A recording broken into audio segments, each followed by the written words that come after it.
Hello, नमस्कार. मी मोनिका स्मितू आणि रिदूची mamma या यूट्यूब चॅनलमध्ये तुम्हा सर्वांचे अगदी मनापासून स्वागत करत आहे.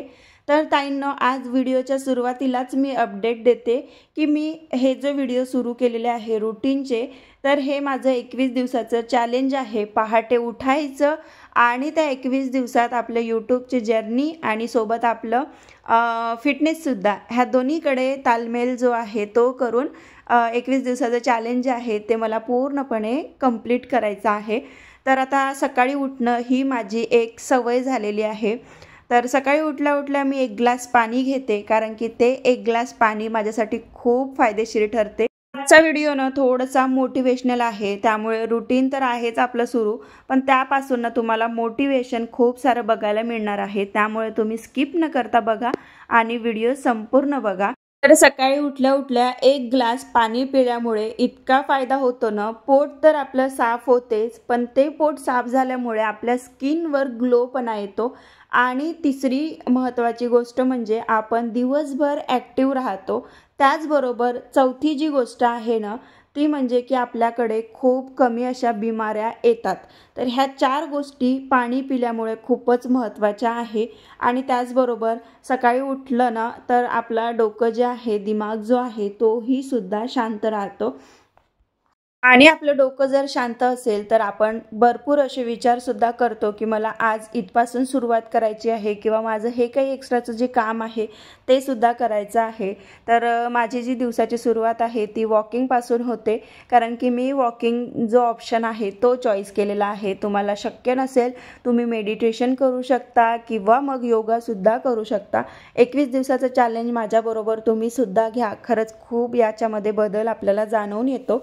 तर हे होतं की पाणी पिण्याचे फायदे आणि सकाळी लवकर उठण्याचे फायदे. त्याचबरोबर दिवसभर आपण काय काय करणार यासाठी आपल्याला बराच असा सकाळच्या वेळी वेळ मिळतो, कारण जी सकाळची वेळ असते ना ती खूप शांत आणि जो काही आपल्या वातावरणामध्ये ऑक्सिजनचा लेवल असतो तो एकदम छान असतो. त्यामुळे आपल्याला एकदम स्मूथली विचार करायला बराच असा वेळसुद्धा मिळतो. जसं की मी आता यूट्यूब चॅनल चालवते, तर मला यूट्यूबबद्दल काही कंटेंट असेल किंवा मग त्याच्यासाठी काही करायचं असेल आपल्या व्हिडिओसाठी, तर त्यासाठी मी काय काय करू शकते ही मला निश्चितच म्हणजे असं लक्षात येते की नाही, की आपण हे आज करू शकतो किंवा मग आता व्हिडिओ आपण पटकन इथे इथे असं दाखवू शकतो किंवा मग आपण छान असं तयार होऊन या त्या गोष्टी करूही शकतो. कारण कसं आहे की ज्यावेळेस आपल्याला रूटीन असते, जे नॉर्मल हाऊसवाईफ आहे, तर कॅमेऱ्याच्या पाठीमागे आपण कसंही राहतो गबाळ्यासारखं, केस विंचरायचे नाही, नीट ड्रेस नाही लावायचा, म्हणजे की टॉप वेगळं, कुर्ती वेगळी, लेगिंग्स वेगळी, असं बरेचदा घडते आपल्यासोबत. आणि जर आपल्याकडे वेळ असेल तर मग आपण या गोष्टी प्रेझेंट करायसाठी कुठेच दचकत नाही आणि नित्यनियमाने सगळ्या गोष्टी पार पाडत जातो. बरेच असे उदाहरण आहे की जेव्हा आपण लवकर उठतो ना, तेव्हा पूर्णपणे एक्स्ट्राचे जे काही कामं आहे ना ते सुद्धा वेळेत होऊन जाते आपले. जसं की मला आज किराणा लावायचा होता, रात्री आणला किराणा आणि तो मला माझ्याकडून कधीच असं होत नव्हतं की आजच लावायचा आहे तर मग तो आजच होईल. कधी कधी दुपारचं, संध्याकाळी किंवा मग संध्याकाळचं दुसऱ्या दिवशी असं व्हायचं. पण हे जे नियम मी फॉलो करत आहे ना, की सकाळी उठायचं आणि त्याचबरोबर सगळे कामं आपले वेळेत करायचं, त्याच्यानुसार ह्या सगळ्या गोष्टी होतातच. आणि मेन म्हणजे ज्या वेळेस आपण सकाळी लवकर उठतो त्यावेळेस लवकर आपल्याला रात्रीची झोपसुद्धा येते, कारण की सकाळी लवकर उठल्यामुळे दिवसभर आपलं बिझी शेड्यूल चालते आणि मग लवकर आपण थकतो. तर थकतो म्हणून आपण काय करतो, लवकर लवकर संध्याकाळची कामंसुद्धा करतो आणि रात्रीचं जेवणसुद्धा लवकर करतो. आणि याचा जो फायदा आहे ना तो इतका बेनिफिशियल आहे आपल्यासाठी, कारण की हे जे आपलं शरीराचं वाढलेलं असते ना अवाढव्य, ते त्याच कारणांमुळे असते की आपण वेळेमध्ये कुठली गोष्ट करतच नाही. तर लवकर जेवण केल्यामुळे ते जेवण छान असं डायजेस्ट होते आणि त्यापासून आपल्याला वेट लॉससुद्धा आपोआप होत जाते किंवा मग नियंत्रणात तरी राहते वेट आपलं. आणि बघा, मेन म्हणजे कसं असते की आपली वेळ असो किंवा माणूस असो, कधीच कोणतीच गोष्ट एकसारखी नसते आणि किती जगायचं हे सुद्धा आपल्या हातात नसते, पण ते जगायचं कसं हे आपल्या हातात मात्र निश्चितच असतं. म्हणून ना, जेवढ्या काही वाईट गोष्टी आहेत त्या आजपासूनच सोडून द्यायचा.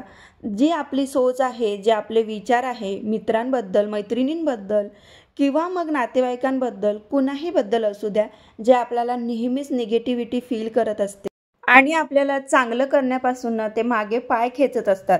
ते डायरेक्ट असू दे किंवा मग इनडायरेक्ट असू दे, आपल्या हे लक्षात येणं खूप गरजेचं आहे. कारण की आपल्या मनामध्ये इच्छा आहे ना, काहीतरी आपल्याला करून दाखवायचं आहे. तर त्यांच्याकडे लक्ष न देता आपण आपल्या कामाकडे जर लक्ष दिलं तर निश्चितच आपलं जे काही सक्सेस आहे ते आपल्या हातामध्ये नेहमीसाठी राहणार. बघा, पुस्तकांसोबत ना आपल्याला माणसंसुद्धा वाचता आली पाहिजे.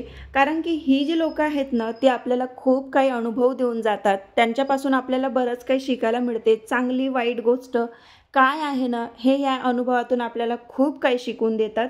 तर आपण किती वेळ कोणासोबत घालवायचा आणि कोणत्या व्यक्तीला जास्त वेळ द्यायचा, त्यापासून आपल्याला काय शिकता येईल किंवा का नाही शिकता येईल, याकडे जर आपण लक्ष दिलं ना, तर आपण खरंच खूप काही शिकू शकतो. आणि तुम्हाला तर माहीतच आहे की मी भरपूर अशा कमी लोकांसोबत कनेक्ट आहे आणि खूप कमी लोकं माझ्याशी कनेक्ट आहे.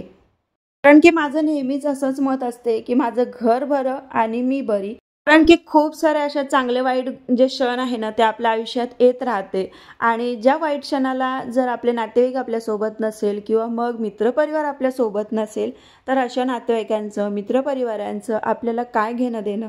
मी या मताची आहे आणि म्हणूनच मी ठरवलं की 21 दिवसाचं चॅलेंज घ्यायचं आणि या 21 दिवसात आपल्याला खूप काही करून दाखवायचं आहे.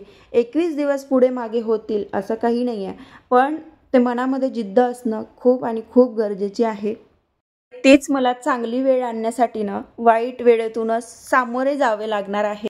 आणि ना कोणी जर आपल्या पाठीमागून वार करत असेल तर करू द्या. कारण की जो पाठीमागून वार करतो ना, त्यांना माहिती राहते की यांच्यामध्ये काहीतरी चांगल्या गोष्टी आहे आणि आपणही असंच ठरवायचं मनामध्ये की नाही, आपल्यामध्ये खूप काही चांगलं आहे. की जे चांगले असतात ना, त्यांच्याबद्दलच कोणी चांगलं असं म्हणजे वाईट विचार करतात.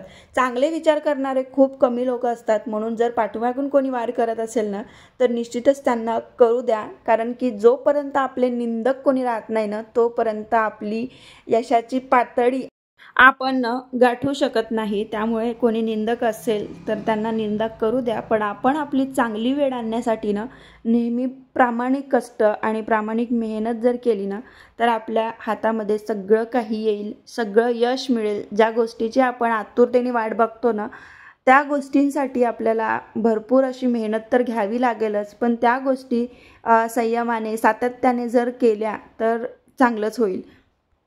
त्यामुळे ना मी ठरवलं आहे की इथून पुढे जे कोणी वाईट लोक असेल ना, त्यांच्या संगतीने, त्यांच्या विचाराशी तालमेल करत बसायचं नाही अजिबात.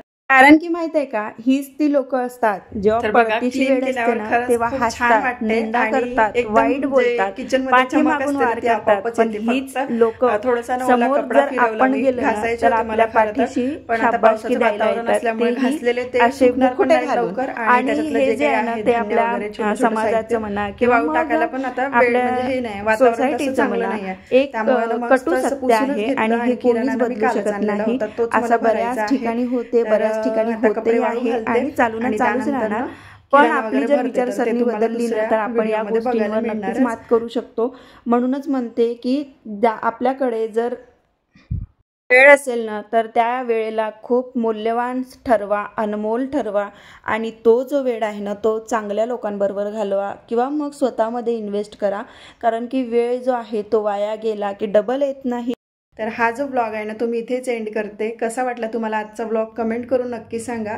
आणि हो, असे छान छान डेली रुटीनचे ब्लॉग बघायला तुम्हाला आवडतील का, ते सुद्धा कमेंट करून नक्की सांगा. चला तर भेटू अशाच एका छानशा ब्लॉगसोबत. तोपर्यंत सगळ्यांना बाय बाय. श्री स्वामी समर्थ.